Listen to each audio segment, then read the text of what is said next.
And I'm telling you that if you get to the key before me, I'm going to let you drive my police car around the block. Okay. That's how confident I am in the fact that I'm going to beat you, okay? But you can't move your hand until I move my hand. Okay. Okay, do you have any questions? No questions. What the hell? Why did I get to the key first? Because I trusted you. No, it wasn't the fact you trusted me. It was the fact that action always beats reaction. So that's why police officers have to make moves first. Because if the person that they're encountering makes a move first, then there's a big problem. So police officers would typically like to point a gun at somebody that they think is a threat instead of them having to move their love handle out of the way and drop their safety and then pull a gun out and be behind the 8 ball. So this video showcases for you the ruthless advantages that people who are trained have over people who are not trained.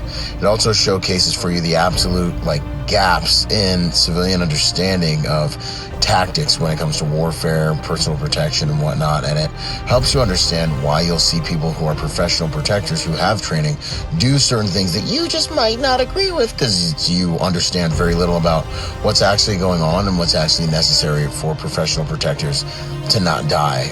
It also should illuminate to you the reality that you need to be trained so that you can move through the world in the safest manner possible.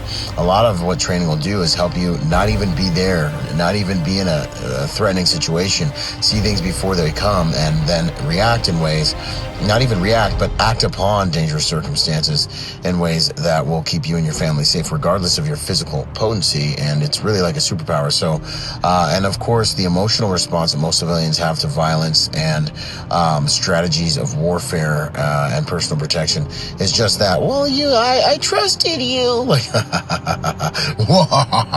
You know nothing, right? And so, as well-meaning as she was, this officer did such a great job at explaining it and staying in the right frame of mind and energy flow with her while he was educating her.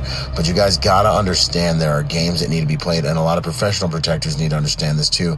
But when you see things on the news or in media, unless you have an understanding of tactics and principles that professional protectors are betting their life on a daily basis, it's really hard for you to speak effectively or even deserve to be listened to about your opinion when it comes to why we're doing the things we do as people who carry firearms for a living, because we might need them, and we have trained to be as effective as possible at protecting people and enforcing laws. Protection is more than just a job, it's a lifestyle. Let's go. Boom, it's finally here. Go to protectornation.com to join the Protector Nation community.